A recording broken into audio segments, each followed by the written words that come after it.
Now, regarding the Great Circle navigation issue, I saw an interesting video that Jaren did on the Jarenism YouTube channel regarding a flight that Max Igen took from Santiago to Sydney. Now, I'm going to play a few minutes worth of a clip. I've modified it a bit to add some animation with the little compass that I've created to further elaborate on the point that Jaren was making. So, as we look at the Great Circle route that you would take going from Chile, Santiago, Chile, across the Pacific Ocean all the way to Sydney, Australia, you would take this route, which is exactly as he said. You would start out first going south or southwest, and then you would take a little portion of it going west, and then you would go northwest.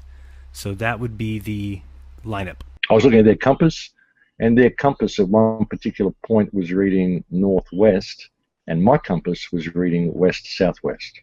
And my compass stayed reading west-southwest for the entire journey, well, the entire journey that I was awake anyway.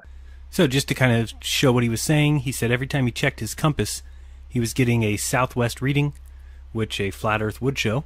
And on the on-screen video display on the back seat of the seat in front of him was showing a northwest, as the globe would show. He had been asleep for 5 hours, he said, but when he woke up, the plane was showing the portion of the trip as northwest, but his compass was showing a different reading of southwest.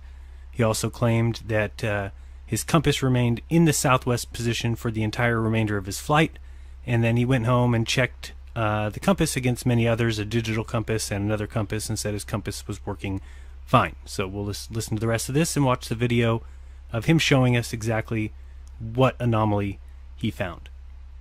But I was asleep for 5 hours during the journey, but every time I checked my compass, it was pointing south-southwest, and I find that a bit strange that I would be flying south-southwest all the way from Santiago to Sydney.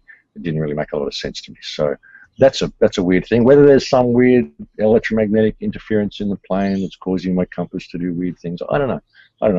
But I took the compass. I took a little video of the compass on the screen, and I compared it with my compass sitting on the table, pointing directly straight ahead to the nose of the plane, and I was getting a different reading. So that's something that may interest you. Well, that's amazing, Max. I mean, if you look at the Gleason's map, if you were traveling, you would be going west-southwest the entire way. So, I mean, those are the kind of things that are important because they are not possible on a globe. And so these are the kind of things, when you say it's not provable, you just kind of proved it, that something is wrong. No, I didn't prove anything. What I offered you was an interesting piece of information. Right. It should be put Okay. Right. Which we will add to our preponderance of evidence, and that's beautiful, and we appreciate that. I can actually play, and for people out there that are saying, "What are you saying this for, Max?" Can you turn my screen on? Would you like me to share that particular video with you? I would love it. Yeah, folks, I've been asleep for about 5 hours. There you go. We got it. We're now well, as you can see.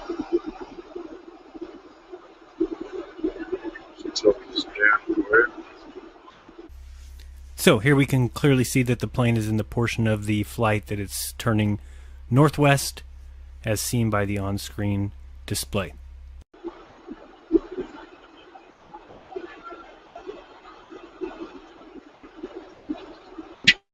Daylight all the way.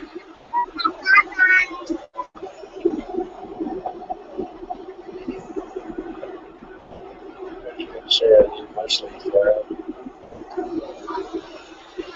Here's the problem.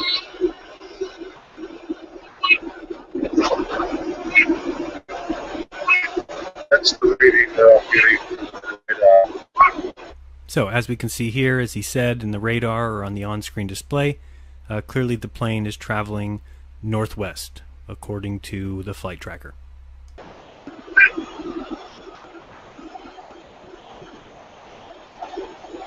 getting a different reading from my compass. Most business compass around. The reading stays the same.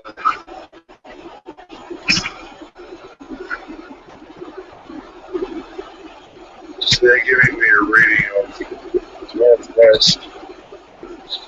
They're giving me a map direction of northwest.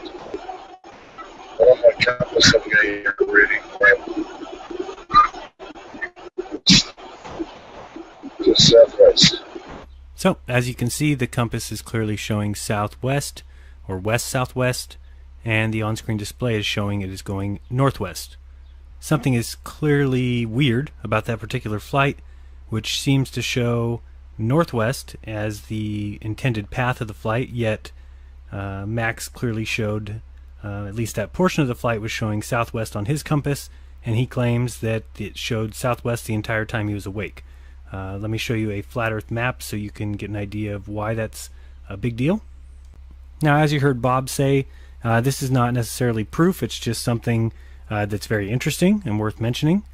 Now, let me look at the flight as it would take place here on the Gleason's map. Now, again, none of us are claiming that this Gleason's map is exactly correct. We're not claiming that the sizes of the continents are correct or the distances between them. It's just something to give us an idea if we're looking at a flat Earth kind of model. You can see the black line being the flight's path if it were on a flat Earth. And if you look at the lines that have the green on them, those are lines where the plane would be flying northwest. The line with the purple would be flying about west, and then all the yellow lines would be flying southwest. So the interesting thing there is, when Max said that the second half of his trip, the entire time he was awake, his compass was showing southwest, that would make sense with all the yellow lines, as you see. Remember, north is relative to where you're at, with south behind you, so that's what those little pink lines show us. And as you can see, all the yellow lines are actually a southwest flight direction, where on a globe he should have been going northwest, and that's the anomaly that he found. Now, I understand that that's not the path that is typically plotted. The path that we always see these planes supposedly taking is going under the ball, and they go by the coastline. I don't know if they even get close enough that they can see it, but they at least get fairly close to the Antarctic coastline. The hard part is tracking these flights on any kind of third-party website or something where they track southern flights. From what I understand, it's pretty difficult to track anything after about an hour from the coastline. They disappear. So I haven't personally spent the time trying to figure that out or looking into it. You know, maybe somebody else can. Jaren's making the assumption that it's a direct flight the way he has it depicted here on the azimuthal equidistant map. I don't know that you can make that assumption, but it is interesting. Whatever assumption you start with, you have to admit it is very interesting that the on-screen display says that they are on a northwest heading, which is what you would expect if you just flew up from under the ball, headed towards Sydney. Yet Max Igen has this compass sitting on his tray showing a heading of southwest.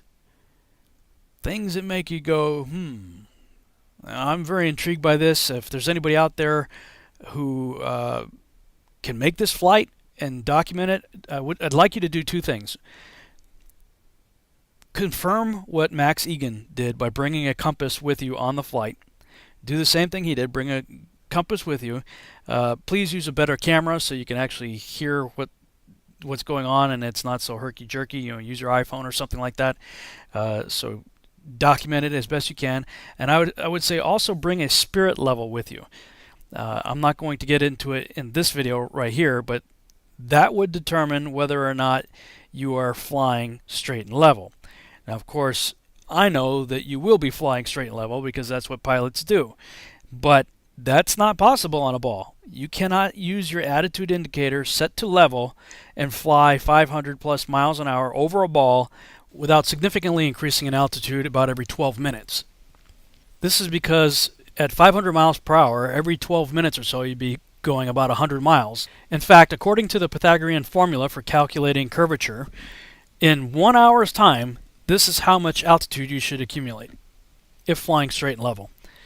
Unless you be tempted to say attitude indicators don't work that way and that they do, in fact, adjust for the curvature using that magical Tony the Tiger force of gravity. See the description below for a couple of videos that debunk that idea. Anyway, here's my challenge to anyone willing to take me up on it. Bring a compass, a good camera, and a spirit level, and if somebody out there can make this flight and document it, do what Max Igen did, send me the video. I'd love to see it. That would be something really cool to check out.